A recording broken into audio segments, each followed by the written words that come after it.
আসসালামু আলাইকুম সুপ্রিয় সপ্তম শ্রেণীর শিক্ষার্থীদেরকে আজকের ভিডিওতে স্বাগতম।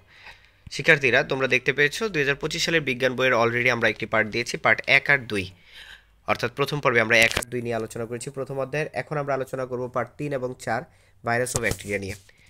সো বলছে ভাইরাস, রিকেটস, ছত্রাক, ব্যাকটেরিয়া, শৈবাল, প্রোটোজোয়া ইত্যাদি বিভিন্ন ধরনের অণুজীব আমাদের পরিবেশে ছড়িয়ে ছিটিয়ে আছে।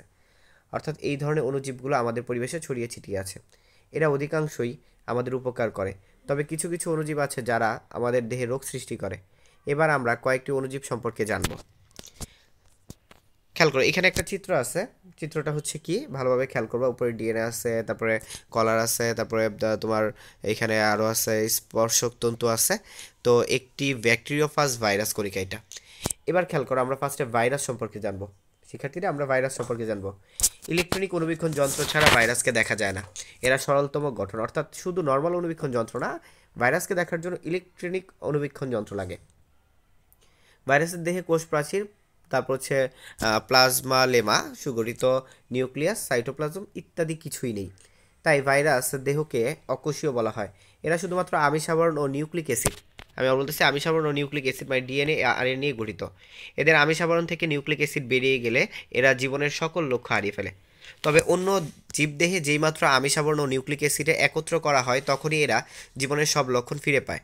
অর্থাৎ জীবিত জীবদেহ ছাড়া বা জীবদেহের বাইরে এরা জীবনের কোনো লক্ষণ দেখায় না। অর্থাৎ এরা হচ্ছে মূলত জীবিত যখন জীবদেহ পায় তখন এরা জেগে ওঠে মূলত এই কারণে ভাইরাস প্রকৃতপক্ষে পরজীবী, আর এই কারণেই ভাইরাসকে পরজীবী বলে, মানে পরের উপর নির্ভরশীল। ভাইরাসের মধ্যে ব্যাকটেরিওফাজ ভাইরাস একটি পরিচিত ভাইরাস। 1.1 এদের গঠন সম্পর্কে ধারণা দেওয়া হলো। এই যে দেখো ব্যাকটেরিওফাজ, এখানে আমরা দেখি একটু 1.1 চিত্রটা আসলে এই জায়গায় মিসিং। সো খেয়াল করো, ভাইরাস গোলাকার, দণ্ডাকার, ব্যাঙাচির ন্যায় ও পাউরুটির ন্যায় হতে পারে।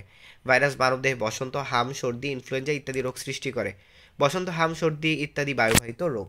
প্রশ্ন আসতে পারে যে নিচের কোনটি বায়ুবাহিত রোগ। তো ভালোভাবে মুখস্থ করবা, কারণ এগুলো তোমাদের এমসিকিউ এবং সৃজনশীলের কমার্কের প্রশ্নের জন্য আসতে পারে। ধানের টুংরো ও তামার মোজাইক রোগ ভাইরাসের কারণে হয়। এরপরে খেয়াল করো ভাইরাসের উপকারিতা। বিভিন্ন রোগ যেমন বসন্ত, পোলিও ও প্লেগের টিকা ভাইরাস থেকে তৈরি হয়। দেখো, খুব উপকারিতাও কিন্তু আছে ভাইরাসের। যেমন বসন্ত, পোলিও, প্লেগের টিকা কিন্তু ভাইরাস থেকে তৈরি হয়। জিন প্রকৌশলে ভাইরাস ব্যবহৃত হয়, কিন্তু কিছু ব্যাকটেরিয়াজনিত রোগ থেকে পরোক্ষভাবে রক্ষা করে এই ভাইরাস। আর ভাইরাসের অপকারিতা কি? মানবদেহে কোভিড-19, তারপর হচ্ছে বসন্ত, হাম, জলতাঙ্গ, এইডস প্রভৃতি রোগ সৃষ্টি করে। এদের বিভিন্ন রোগ যেমন তামাকের মোজাইক রোগ, ধানের টুংরো রোগ ইত্যাদি সৃষ্টি করে। আমরা এবার শিখব ব্যাকটেরিয়া। ব্যাকটেরিয়া, দেখো খেয়াল করো, ব্যাকটেরিয়া কিছু কথা আমরা পূর্বের শ্রেণীতে জেনেছি।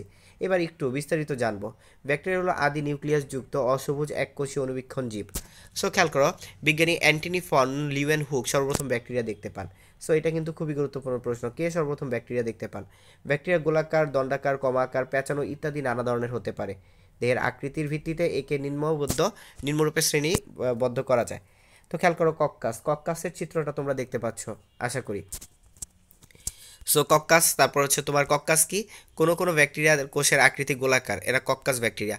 এরা এককভাবে অথবা দলগতভাবে থাকে, যেমন নিউমোনিয়া রোগ সৃষ্টিকারী ব্যাকটেরিয়া। তারপরে ভ্যাসিলাস, এরা দেখতে লম্বা দণ্ডের ন্যায়, ধনুষ্টঙ্গার, রক্তমশাই ইত্যাদি রোগ এরা সৃষ্টি করে। চিত্র পাশাপাশি তোমরা দেখে নিবা, ঠিক আছে? তারপর হচ্ছে তোমার ভ্যাসিলাসের পর ভ্যাসিলাসের চিত্র দেখতে পাচ্ছ, কমা, এরা বাঁকা দণ্ডের ন্যায় আকৃতির ব্যাকটেরিয়া। মানুষের কলেরা রোগের ব্যাকটেরিয়া এই ধরনের। তো তোমরা কমাটাও দেখে নিবা। তারপর বলছে স্পাইরিলাম, এই ধরনের ব্যাকটেরিয়ার আকৃতি পেঁচানো।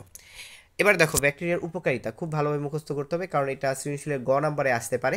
ঠিক আছে, ব্যাকটেরিয়ার উপকারিতা আসতে পারে এবং চিত্রগুলো আঁকতে হবে। চিত্রগুলো আঁকতে না হইলেও তোমাকে চিত্রগুলো মনে রাখতে হবে, কারণ উদ্দীপকে এই চিত্রগুলো দিবে। চিত্র দিয়ে মনে করো ক খ গ ঘ দিবে, তখন তোমাকে বলবে যে কটি ব্যাখ্যা করো। তখন তুমি যদি চিত্র না জানো, ক মানে মনে করো হইতে পারে কক্কাস, তখন তোমাকে কক্কাসটা ব্যাখ্যা করতে হতে পারে। এবার আমরা ব্যাকটেরিয়ার উপকারিতাগুলো দেখব শিক্ষার্থীরা। মৃত জীবদেহ ও আবর্জনা পচাতে সাহায্য করে। একমাত্র ব্যাকটেরিয়াই প্রকৃতি থেকে সরাসরি মাটিতে নাইট্রোজেন সংবন্ধন করে।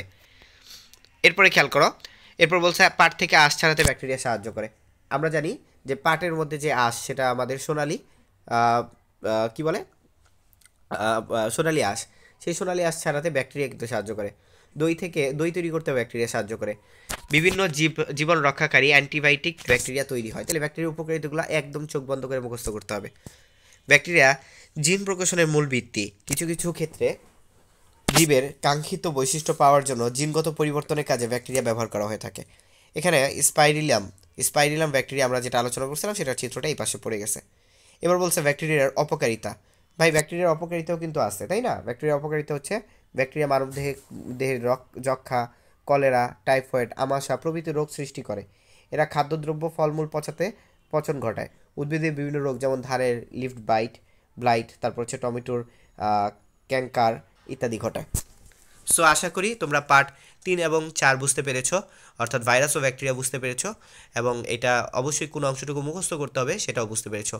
তো বায়োলজির চ্যাপ্টারগুলো অবশ্যই মুখস্থর মতো রাখতে হয়, তাই তোমাদের একটু এই বিষয়গুলো মুখস্থ বিদ্যায় ভালো থাকতে হবে বুঝে বুঝে। সো এই ভিডিওতে এই পর্যন্তই। পরের ভিডিওতে আমরা হাজির হচ্ছি খুব শীঘ্রই, সেটা হচ্ছে পরের পার্টগুলো নিয়ে। আল্লাহ হাফেজ।